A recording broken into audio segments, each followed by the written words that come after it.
¿qué tal? Buen día, ya estamos aquí con ustedes en este espacio por la mañana.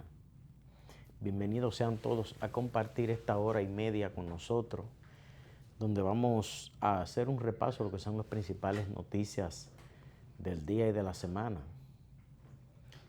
Y antes de entrar en materia, debo felicitar a la buena amiga Sonia Díaz, quien es miembro del Consejo de Participación Ciudadana y quien ayer, antier, hace 2 días, fue elegida coordinadora general de Participación Ciudadana. Sonia Díaz es una persona de muy buenos valores personales. Yo pienso que ha sido una excelente elección de Participación Ciudadana. Una mujer comprometida con los reales valores de una sociedad, defensora de los derechos humanos. Una persona que tiene muy buenas condiciones para estar al frente de Participación Ciudadana, principalmente en un año en que hay 2 elecciones municipales dentro de una semana y pico, y después legislativas y presidenciales en mayo, y donde todas las entidades de este tipo, civiles de la sociedad, habrá de tener una participación destacada. Sonia es de Gurabo, es santiaguera, pero es una persona de muy buenos valores para ejercer como coordinadora de Participación Ciudadana, principalmente por su defensa a los débiles, por su defensa de esos grupos minoritarios de la sociedad.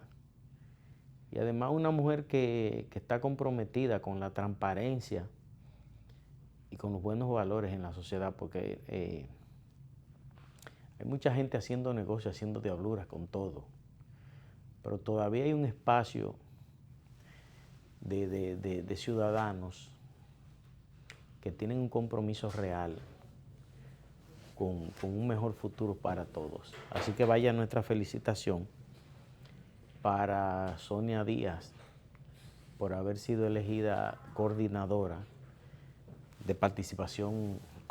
general de Participación Ciudadana. Sonia tiene nuestro respaldo en todo lo que ella considere. Y este es un año que va a tener muchas complicaciones.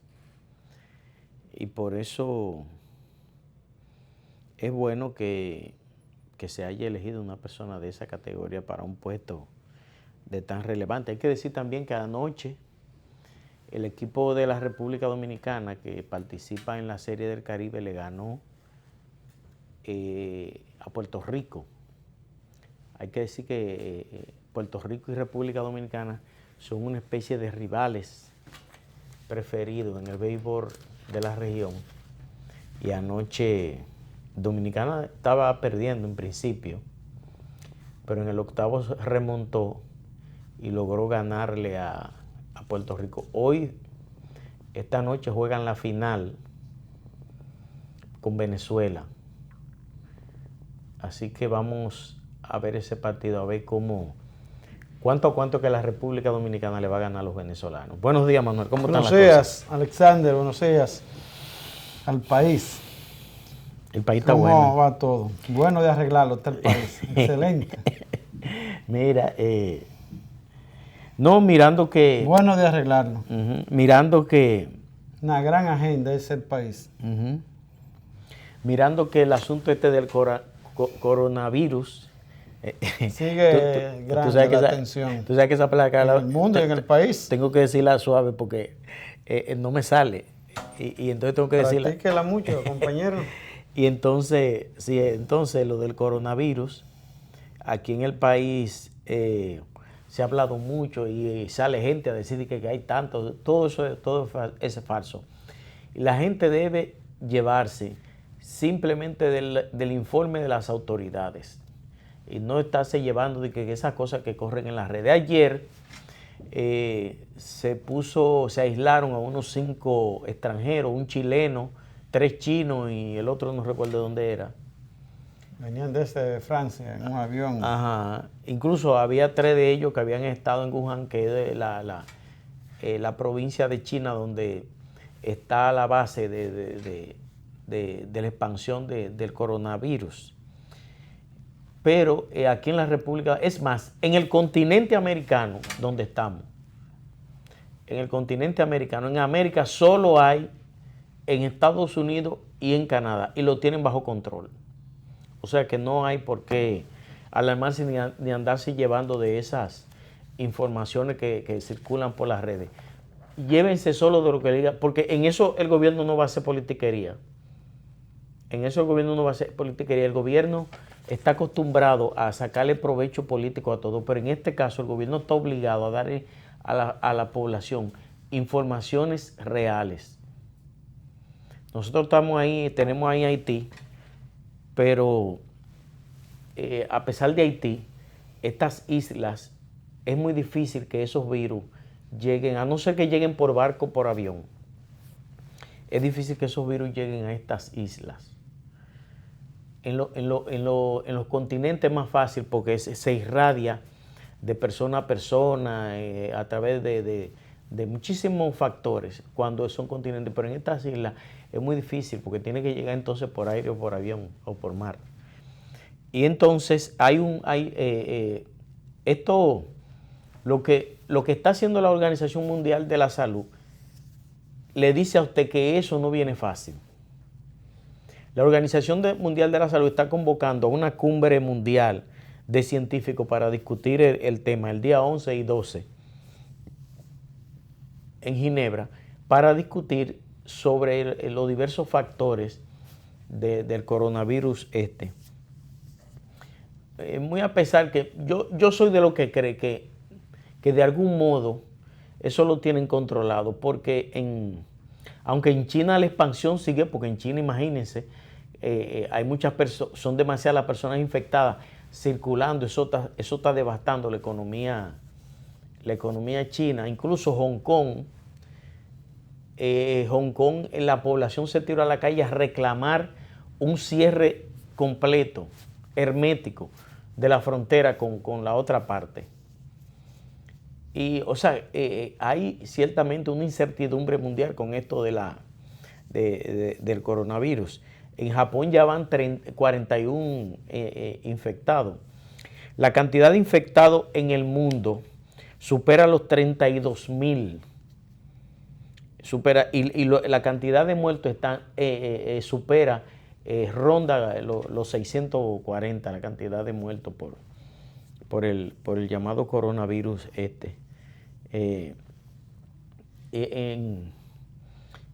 fuera de China, los infectados son 225. Por eso yo creo que de algún modo hay una especie de control a la expansión del llamado coronavirus porque fuera de China solo van 225.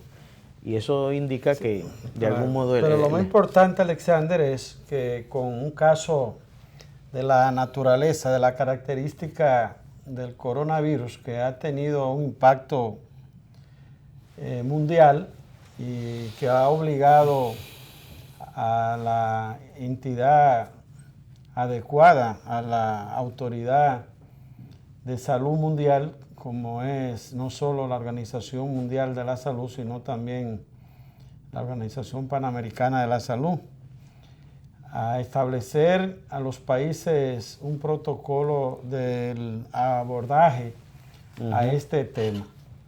Y las autoridades tienen que garantizar con su comportamiento, con su calidad de información, con su calidad de interpretar el papel que requiere el abordaje de un tema de esta naturaleza, porque la gente en muchos de los casos se especula porque se le da razones, se le da pábulo, ¿verdad? Espacio para que la gente tenga que caer en la desinformación por un vacío, por una irresponsabilidad, por una dejadez, por una falta de calidad del papel de quienes están llamados real y efectivamente a dar las informaciones transparentes, claras, serias, responsables, oportunas, debidas en el momento en que el país las requiere. No se puede negar de que, y lo hemos dicho, por eso ustedes ven la acción de los 5 extranjeros que están en cuarentena en el hospital como precaución del coronavirus, con respecto exactamente lo que decíamos al principio, que la distancia de un mundo globalizado para que un país, ¿verdad, Alexander?, pueda ser afectado o no, la distancia es un vuelo de una ciudad o que atraque un barco a otro, o lo que sería la llegada de un barco, que un barco de una ciudad pudiera traer algún ciudadano de un país y que venga afectado, y el coronavirus pudiera estar a esa distancia y pudiera estar conectado a ese transporte y a esa movilidad. Pero sí, las especulaciones se hacen posibles porque quienes están llamados a asumir la responsabilidad de informar con claridad, con transparencia, con eficiencia, a tiempo, no cumplen con su papel. O por otra razón, por querer vender ultra eficiencia, supra eficiencia, pudieran esconder o abordar un manejo con una efectividad falta, y eso pudiera crear entonces un caso como este, una situación que pudiera afectar de manera seria, de manera profunda a la República Dominicana. Todo luce que desde el Ministerio de Salud hay una preocupación porque la realidad, el tema, la atención, cuando ustedes ven que países con la logística, con las condiciones, al hablarse, por ejemplo, como Japón, como China y Japón, Estados Unidos. Japón tiene 41 casos. Están con esa gran preocupación, están al salto de la pulga, como decimos. Y que China se vio obligado en apenas horas construir 2 hospitales y ya va a empezar a construir un tercero. Iniciando ya uno. De 10.000 camas cada uno. Con casi unas 40.000 camas los 3 hospitales. Estamos en presencia de que se proyecta que eso va para largo. Una preocupación hacia futuro. Y por tanto, en un ambiente así y con una respuesta no así ya inmediata como antídoto para la solución del problema, que solo se recomienda el abordaje de cuarentena, líquido y un tratamiento con un protocolo específico que se está promoviendo, estamos ante una realidad que requiere el monitoreo, la transparencia, la claridad, porque imagínense ustedes que hay esa preocupación en esas naciones. Ayer o ¿Cuál antier sería una situación de que aquí se detecten con la movilidad en el mundo que tiene la República Dominicana, con tantos ciudadanos, con tantos viajes, barcos, aviones por todas las áreas? Ayer o antier China destinó más de 2.000 médicos profesionales de la medicina en sentido general a combatir, a trabajar en la prevención O sea, Y viste ahí que China está previendo lo la peor. muerte de William, la persona que en sí. un momento, el médico, oftalmólogo, que murió, óigame, del coronavirus, aún no tratando. Él fue que dio la voz de alarma Un paciente, así es. Sobre el brote. Un paciente sobre oftalmología y se contagió porque esa persona estaba afectada. Y fíjense que un momento cuando él advirtió y estableció la alarma sobre el coronavirus en China, él fue perseguido. Y ustedes saben, China es una dictadura, vamos a verlo así, con su éxito, ¿verdad?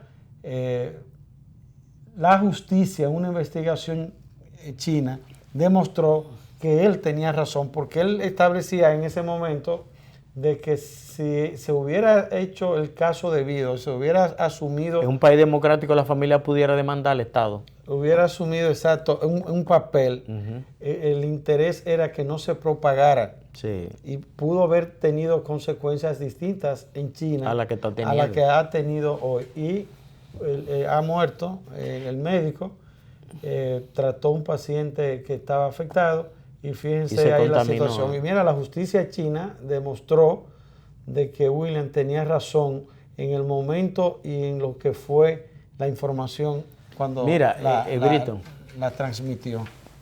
China tiene, de los 10 puertos del mundo más activos en términos mercantiles, China tiene 7. Y esos 7 puertos están prácticamente paralizados, porque las grandes industrias en China se están paralizando.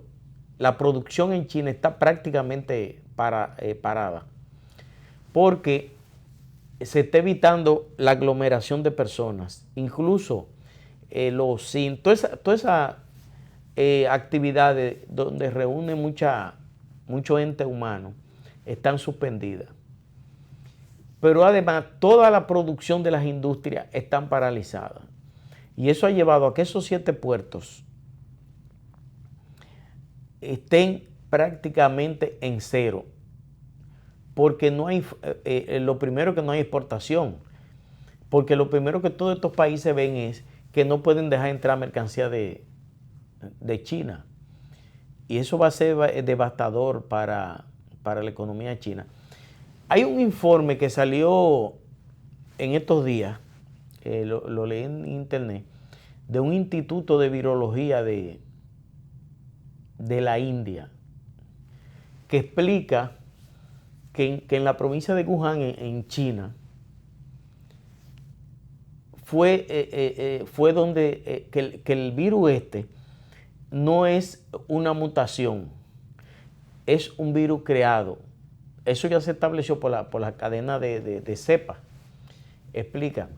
Y el Instituto de Virología de la India dice que este brote de coronavirus se desató porque hay unos científicos en ese centro de virología de Wuhan, en China, que están trabajando en detectar cómo o en establecer o descubrir cómo es que los murciélagos eliminan los virus que contraen en cuestión de horas o hasta en 1 o 2 días, pero lo eliminan en un tiempo relativamente corto. Y esos científicos estaban estudiando el caso del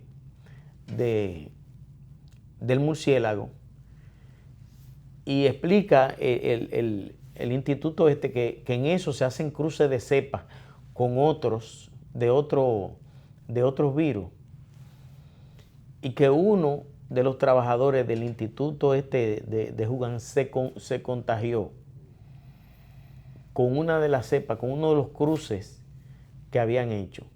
Parece que fue con el cruce del VIH, porque los científicos han estado administrándoles retrovirales del VIH a pacientes del coronavirus y han respondido. Y por eso se entiende. Entonces, ese paciente cero era un trabajador del centro de virología de Wuhan.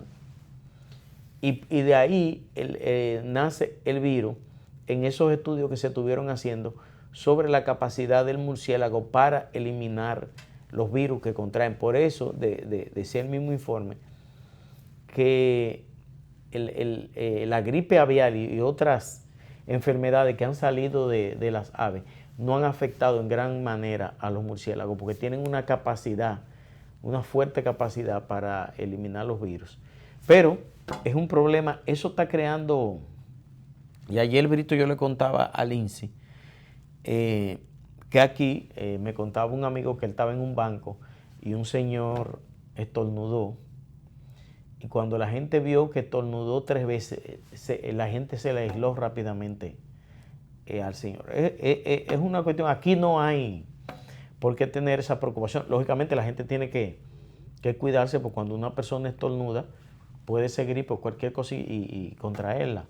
Pero aquí no hay todavía no tenemos por qué asumir esa preocupación con el coronavirus, porque nosotros estamos muy lejos de eso. Aquí en el continente solo está en Estados Unidos y en Canadá, y después en todos los países. Eso principalmente está afectando en el Asia. Todos esos países circundantes de China tienen varios casos, pero aquí en el continente americano solo lo tiene Estados Unidos y Canadá. Y Estados Unidos y Canadá tienen sistemas de sanitarios muy fuertes que son capaces de mantener bajo control un virus como ese, a pesar de que es aéreo, pero esos países tienen un sistema de seguridad sanitario muy fuerte que pueden contrarrestar este tipo de epidemia como la que está pasando el mundo con eso del coronavirus, Brito. Bueno, el impacto económico que tendrá no solo para China, sino para el mundo sería incalculable. Ivanhoe hizo un trabajo sobre eso, ¿tú sabías? Sí, bastante interesante. Ivanhoe hizo un trabajo del impacto económico que pudiera tener el coronavirus en el mundo. Así es. Y los chinos han estado observando hasta el punto de formalizar, acusando a Estados Unidos que no están preocupados por un problema que es del mundo, al decir de los chinos, sino que están solo interesados en sacar capital político en esta lucha que vive Estados Unidos y China comercial, al punto de que se ha planteado de que ha sido un virus creado por Estados Unidos a China, se ha hablado, y eso no ha sido un rumor, sino un tema que a nivel internacional se ha puesto en el tapete como tema de debate en diferentes espacios de cadenas importantes de comunicación del mundo. Y la verdad es que hay una gran preocupación. El cisne negro, si se pudiera decir, del 2020 para lo que es el mundo y de manera particular para la economía de China. Esto se ve cada vez que un día pasa, una señal de una preocupación que sube en la tarjeta, se pone de más peligro, ¿verdad?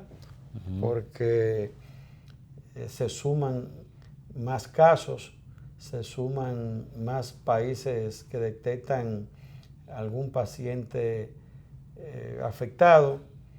En el mismo China ya no se trata de la ciudad de Wuhan, sino que ya hay otras ciudades que tienen pacientes, como ahorita, varias digamos, de China. Que muchas ciudades que ya tienen muchos pacientes. Pero imagínate, afectados. ya todos los países circundantes a China tienen varios casos. Japón, todas. Malasia, Singapur, todos los países ya tienen.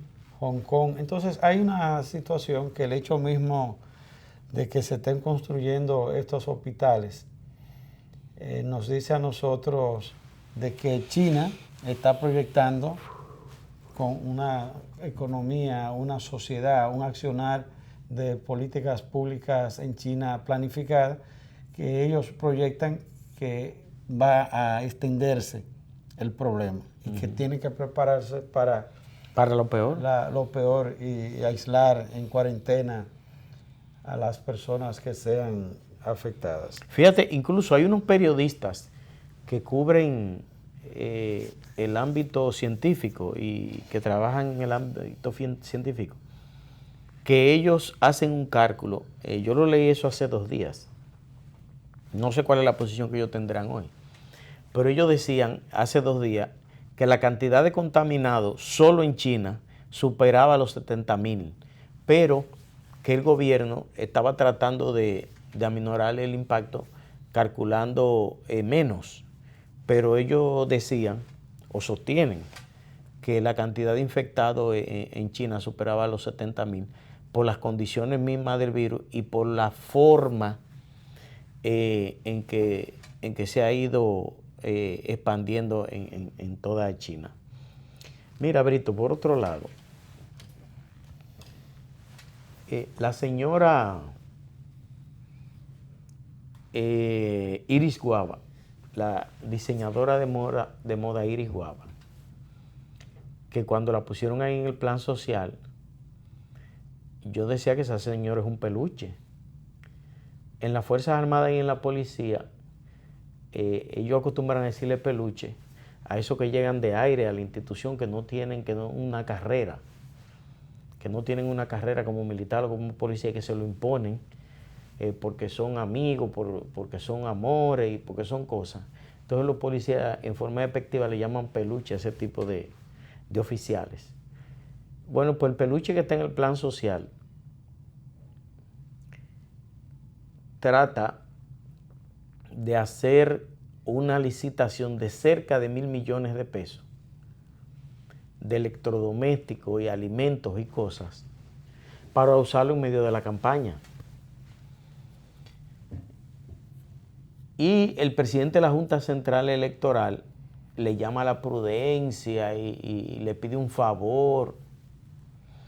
Y viene Monchi y responde. A mí eso me parece un cuento.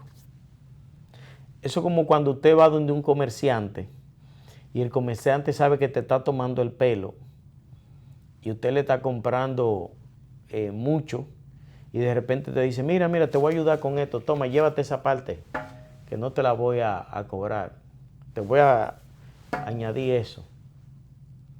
Pero él sabe que se está ganando tanto dinero que eso no es un regalo, que eso es parte del negocio.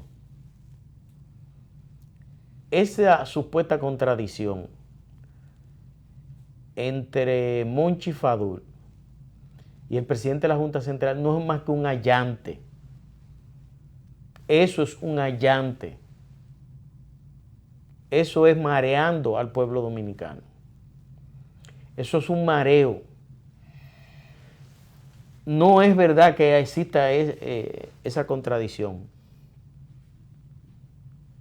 Ahí lo que se está buscando es simplemente justificar la actitud tendenciosa que tiene el presidente de la Junta Central Electoral a favor del gobierno. Fíjense que el presidente de la Junta Central Electoral reacciona a un reclamo que hace el PRM, de que el gobierno no puede estar haciendo una licitación cuando la ley prohíbe 40 días antes. Todas esas cosas quedan suspendidas por ley. Eso no es de que hagamos un favor, como dijo el de la Junta. Eso no es un favor. Es que el gobierno está obligado a parar eso. Está obligado. Aquí, señor, hasta los ayuntamientos paralizaron las inauguraciones, no porque quieran. Y el gobierno tuvo que parar las inauguraciones no porque quiera. Es la ley que lo dice, es la ley. Entonces, se trata de jugar con la gente, como que esto es un país de famélicos mentales. Eso es un allante. lo fundamental, lo trascendente, lo importante, lo neurálgico es que la Junta Central Electoral tiene una actitud tendenciosa a favor del gobierno. Esta supuesta contradicción, eso no es con allante. El gobierno sabe que tiene que parar todas esas actividades. Hay una conducta recurrente en el gobierno que aumenta el gasto público en forma desaforada, aumenta la cantidad de empleados, empieza a regalar varillas, cemento, madera y todas esas cosas, y de repente se le mete un amor por la gente. Pero eso nada más en tiempo de elecciones. Ustedes ven ahora que las bocinas del gobierno salen un choque de la oposición y el gobierno por la asistencia social. Eso es falso, eso no es verdad. ¿Qué es lo que hace el plan social? Y menos después que está esta señora ahí. El plan social de la presidencia hace una labor asistencialista. Generalmente cuando hay ciclones, terremotos, cosas así. En las navidades reparten cajas, para las madres reparten qué sé yo qué cosa. Y eso. Y si usted tiene un hijo con cáncer y usted no tiene seguro, y usted es pobre, a lo mejor usted consigue, con ese peluche yo no sé quién consigue. Porque esa señora no tiene concepto, criterio, una idea de lo que es la asistencia social, porque una señora que vive en la opulencia, que no conoce eso. Por ejemplo, si a Manuel Brito lo ponen, que vive metido en las bases del pueblo, lo ponen en una institución como esa, Brito sabe lo que tiene que hacer. Pero esa señora, no nos ven a coger de relajo. Sí, porque ella cumple con el papel de hacer negocios. Es su razón de ser. Esa es su razón de ser. Su perfil y su espíritu y su deseo, ¿verdad? Porque si hubiera el espíritu tanto de los pobres y de preocuparse, bueno, que agarren esas licitaciones, como dice nuestro amigo NG, que se las distribuyan esas compras, iguales partidas, iguales cantidades, a los candidatos, a los aspirantes, para que ayuden a los pobres y a la gente. Pero fíjate que cuando el esquema de un modelo se agota en lo simple, en las cosas complejas, el accionar de sus representantes, en este caso sus funcionarios, todo sale mal y se produce una especie de lo que siempre se señala como la pirámide, la colocación de las fichas de dominó, y una sobre la otra van derrumbando su siguiente.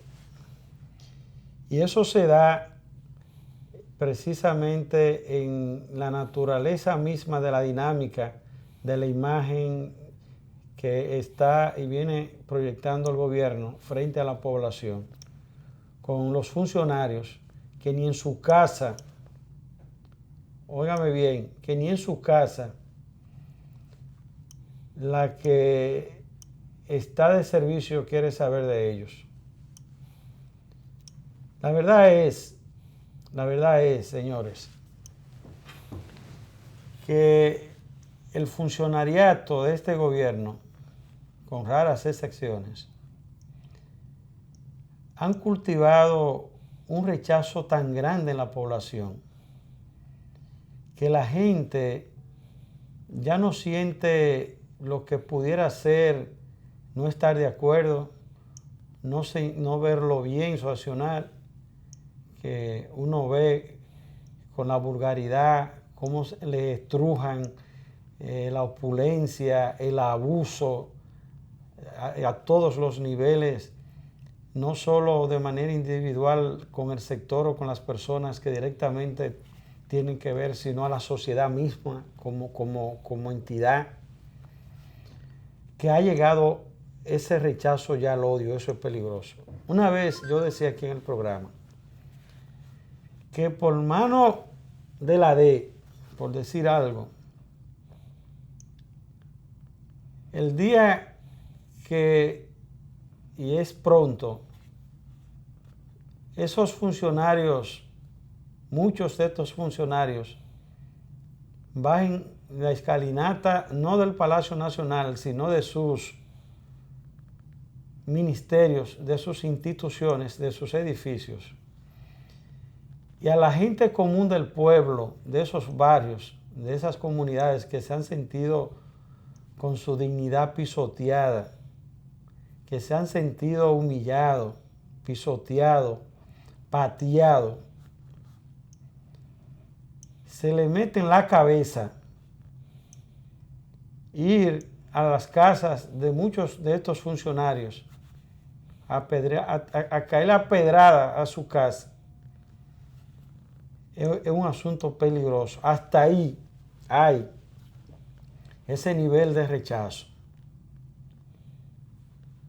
Y uno ve cómo la gente ha abordado como una señal de ese rechazo este manejo de la encargada del plan social de la presidencia.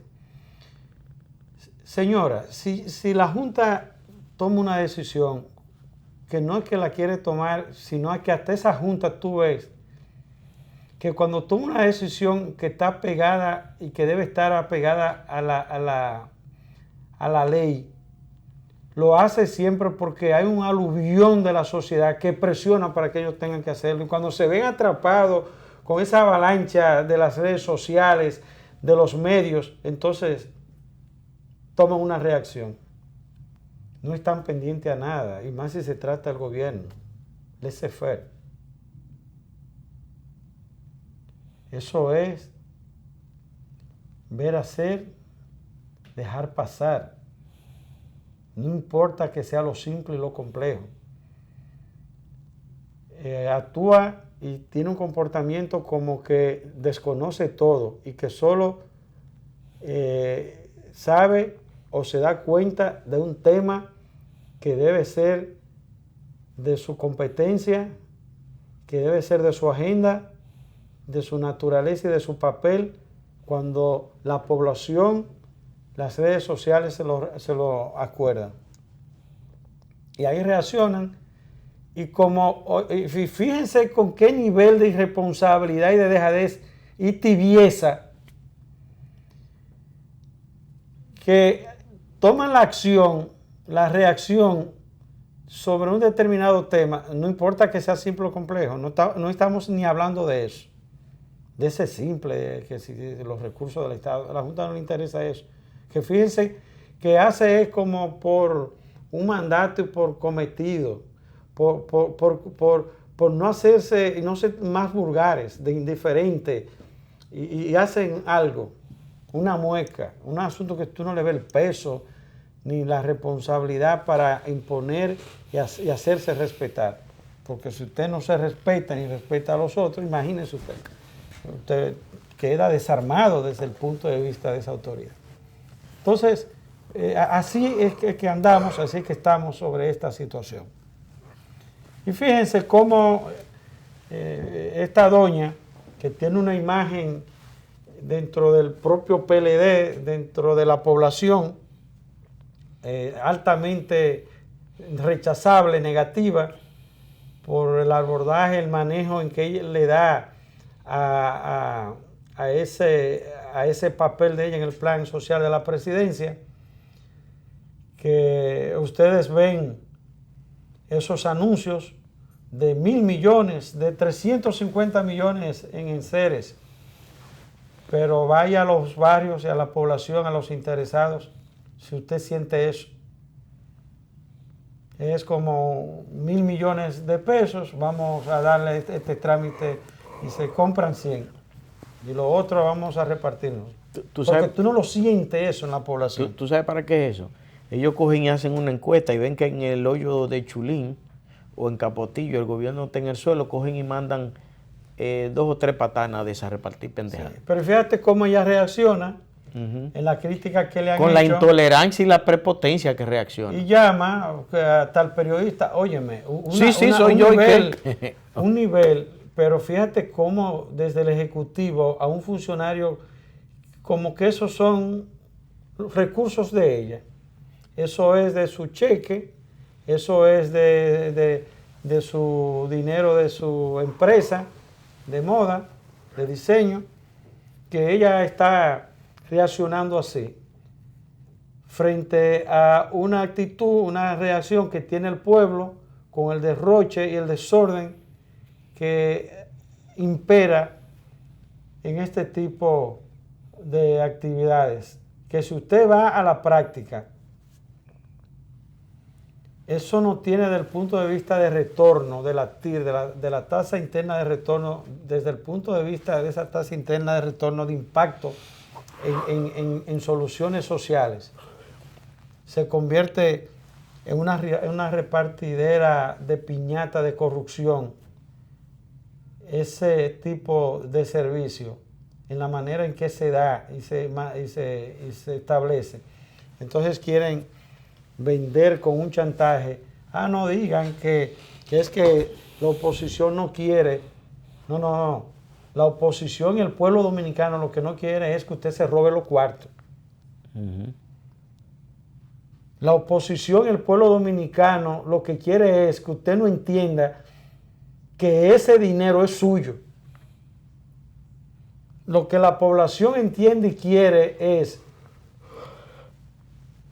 que se tomen acciones claras y transparentes y que usted no asuma como que usted no va a bajar de ahí, que el Estado, las instituciones, los recursos que usted está llamado a manejar son suyo personal, que usted tiene que tener el criterio que le venga en gana y que le importa con esa altanería. Entonces, lo que el pueblo y el país quiere es que en una acción así de un funcionario que debe tener otro tipo de sensibilidad, hay una acción de castigo. Y por eso es que en esa impunidad que no solo es judicial, sino desde el punto de vista de sanción del Ejecutivo frente al comportamiento de funcionarios, porque aquí hay impunidad para todo. Tú hablas de que no, porque hay una justicia que tenemos que tiene repartida la impunidad y el soborno, la compra y su calidad. Pero aquí es peor, porque es un transversal, que un funcionario así tenga un comportamiento y no tenga un castigo, ni nadie lo llame la atención. Chantajeando y hasta amenazando y dando unas señales. Óyeme, ¿tú sabes que derivan ese tipo de comportamiento? De intolerancia, sí. Está bien que me defiendan, que actúe, porque es lo que te van a defender con un comportamiento así. Que entonces se cae en otro tipo de planificación. Nosotros no estamos discutiendo cosas para atacar ni hablando de que estamos dimensionando una situación. Entonces, cuando ya no te pueden callar con la presión del chantaje, con quitarte el anuncio, con hablar con los dueños ejecutivos de los canales y de los medios para que no te alquilen, te hagan contrato de alquilarte el asunto. Cuando te mandan a alguien para que tú bajes el decibel de ataque y no logran doblegarte, entonces entra el aspecto de planificarse otro tipo de acciones.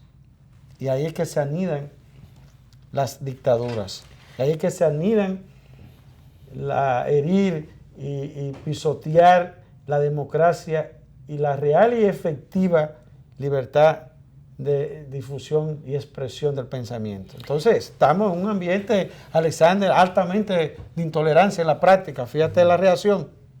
Mira, Brito, esa soberbia con que esa señora ha reaccionado, esa intolerancia, eso en una sociedad democrática donde se respeten las instituciones, esa señora hubiese tenido que renunciar. O la hacen renunciar, porque no es que usted renuncie. Sí. Aquí la gente, mientras peor es en los puestos, más pegado es. Y no solo eso, ella coge y llama a un grupo de como de un chat, a lo mejor de matones. Sí. Ella lo está llamando y lo está incitando a que ataquen a periodistas, a que ataquen a dirigentes políticos. Y eso es peligroso. Por una cuestión que tú decías, llega un momento en que se pasa a una segunda fase. Claro. No te doblegué por acá, entonces se pasa a una segunda fase. Vamos al plan duro. Si tú el blando no lo aceptaste ni te doblegaste. Y a veces, cuando la cúpula de los gobiernos toma actitudes tan soberbias, a veces sin proponérselo, mandan a gente del bajo nivel a provocar y a caer en la violencia contra los medios de comunicación, y gente entiende que eso es un mandato, una señal, que no tengo que decirte claro. Es una señal. ¿Qué es lo que tienes que hacer? Pero tienes que entenderme lo que te estoy autorizando, y lo entienden, te estoy ordenando. Y lo asumen y lo entienden así. Bueno, eso es lo que ha habido en el pasado. Y entonces, el gobierno que ha tenido una epidermis tan sensible a las críticas y que reacciona por todo,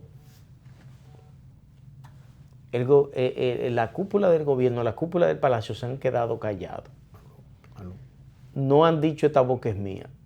No se han expresado sobre esa actitud de esa señora, amenazando incluso a periodistas y a dirigentes políticos de la oposición. ¿A dónde puede llevar eso? ¿A dónde puede llevar eso cuando las amenazas vienen desde la misma cúpula del gobierno? Y cuando quienes controlan el gobierno están callados, es decir, dándole un espaldarazo. Es más, la amenaza de la señora Iris Guava contra dirigentes de la oposición y periodistas, para mí fue empujada desde el mismo gobierno. ¿Y por qué yo digo eso? Por la otra faceta, como dice Brito, del tema, el ministro de Interior y Policía, que es el que indirectamente está a cargo de la agencia de inteligencia, que es el que está a cargo de la policía, que es el que baja orientaciones a las Fuerzas Armadas y a los matones de los gobiernos. Y el funcionario más rechazado, yo creo que tiene... Ese ministro... De peor imagen que tiene el gobierno dominicano. Sí. Eso no hay que hacer encuesta. Sí, los funcionarios de este gobierno tienen una imagen en el suelo, pero la de ese señor ya no existe. No, que no deben ni hablar por candidato ni por partido, deben agacharse. Eso sí es verdad que tienen el coronavirus. Sí. Entonces, el señor mandan a Monchi Fadur a amenazar. ¿Cuál es la diferencia a que amenace José Ramón Peralta o Gustavo Montaro a que amenace el ministro de Interior y Policía? Que el ministro de Interior y Policía es el que está en el contacto diario con los matones de los gobiernos, con los que están al servicio de las agencias de seguridad. Es el ministro de Interior y Policía. Por eso lo mandan a él. Ve tú y di esto. Para que ellos sepan que estamos dispuestos a usar las Fuerzas Armadas y lo que sea. Y ya este gobierno demostró de lo que es capaz cuando mandó tanquetas y 4 divisiones del ejército ahí frente al Congreso. Entonces, es lamentable, y yo siempre recuerdo una cosa, y no me cansaré de recordarla, que cuando estaba en la campaña el presidente Danilo Medina decía, yo no voy a improvisar al gobierno, yo sé lo que tengo que hacer, yo tengo aquí lo que voy a hacer. Bueno, pero eso no era lo que la sociedad esperaba que Danilo Medina hiciera. Eso no era lo que se esperaba. Que se viole la ley, porque la ley prohíbe 40 días antes de las elecciones, las inauguraciones y todas las actividades de beneficencia del gobierno. Es la ley que la prohíbe. Pero si han sido capaces hasta de violentar la Constitución de la República, si han sido capaces de quebrar la institucionalidad de este país con tal de sacar beneficios, ¿qué le podemos dejar a una ley? Dígame usted. Y por eso yo digo que es lamentable que eso esté sucediendo. Yo pienso que el gobierno tiene muchas opciones para hacer las cosas bien. Brito decía hace un momento que cuando un modelo está agotado, por más que usted esfuerce, por más esfuerzo que usted haga, y por más cosas que usted haga, y por más horqueta que usted le ponga al gobierno, lo importante no es que de que se le cae, se le cae. Por más horqueta que usted le ponga al gobierno, por más amarre y tairra y cosas que le ponga al gobierno, de que se cae, se cae. Y por eso ustedes ven que la encuesta Galo dice que casi 7 de cada 10 dominicanos entiende que el PLD tiene que salir del poder. Y yo creo que eso es lo más importante. Oye, Alessandro, que es la amiga tuya. Lo importante no es que escriban aquí, lo importante es que escriban afuera, que chequeen todas las redes, en todos los lados, chequeen donde los hacedores de noticias, por ejemplo, busquen a Uchilora, Altagracia Salazar, a Orlando Jorge Mera, búsquenlo y cáiganle encima, que ese es un estúpido, aprovechando y que un artículo que no es... busquen esa gente, contacten a esa gente en las redes, ustedes lo buscan y respóndanle y el tema es, ustedes pueden poner a gente que diga, o sea, que los pobres se van a joder en las elecciones, porque hay elecciones ya, los pobres no pueden ir a pedir nada al plan social, esos temas sí, y también resaltar que la oposición no les interesan los planes sociales, que ellos quieren cerrar los planes sociales, que no solamente en esta ocasión, sino siempre ellos son reincidentes en ir en contra de los planes sociales, porque ellos entienden que eso es clientelismo. No, lo que pasa es que usted no puede coger... Es una manipulación. A los pobres, de coger esa institución como un instrumento para usted, con su perfil, beneficiarse y politiquear y darle un giro que no se corresponda con ese papel y con esa responsabilidad, y usar un chantaje de ese nivel con la prensa nacional. Y lamentablemente, fíjate, si ya hay una decisión, fíjate cómo y entonces, oye, para que tú veas los errores y los enfoques y la soberbia, la pedantería, el nivel de principado que tienen estos funcionarios, que ya hay una decisión y un cuestionamiento a una compra. Fíjate cómo entonces ella comete un error peor todavía. No te rías, así, peor con respecto a este comportamiento. Un error sobre otro error, de la intolerancia de querer acallar a la prensa, a quien tiene una posición de oposición, valga señalar contra ti, sí. Y dentro de lo que es el escenario democrático, que se traslada a los empresarios. Aquí está todo el mundo asustado, a los religiosos, a la oposición.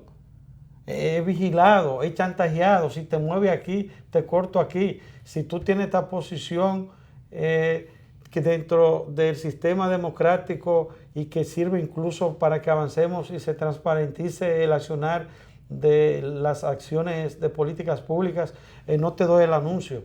Hablo con el dueño de los espacios para que no te, como decíamos ahorita, no te den el espacio. Entonces hay una situación que cuando se habla de dictadura blanda o que se habla de tal cosa se reacciona y se ve como que se está dando un título, una tipificación muy dura, pero el problema no es lo que digan las palabras, son los hechos.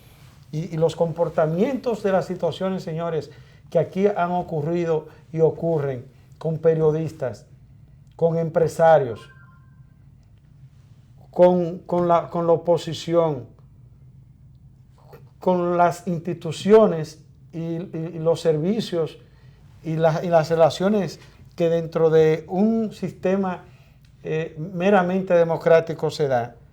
Óyeme, son acciones y hechos que ni en los 12 años de Balaguer se producían situaciones así. Que era un gobierno de transición. Que era un gobierno de transición que obedecía a una coyuntura sociopolítica y económica e ideológica de la Guerra Fría, con una característica que pudiera verse no justificado, pero analizarse en ese contexto.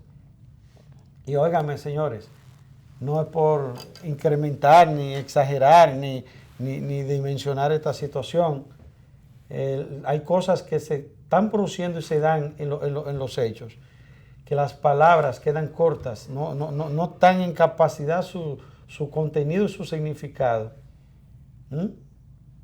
en retratarla como se da en los hechos. Vamos a la pausa, Alexander. Una pausa y después de estos compromisos comerciales, un servidor, Manuel Brito y Alexander Pérez, continuamos con ustedes con más contenidos. Siga con nosotros.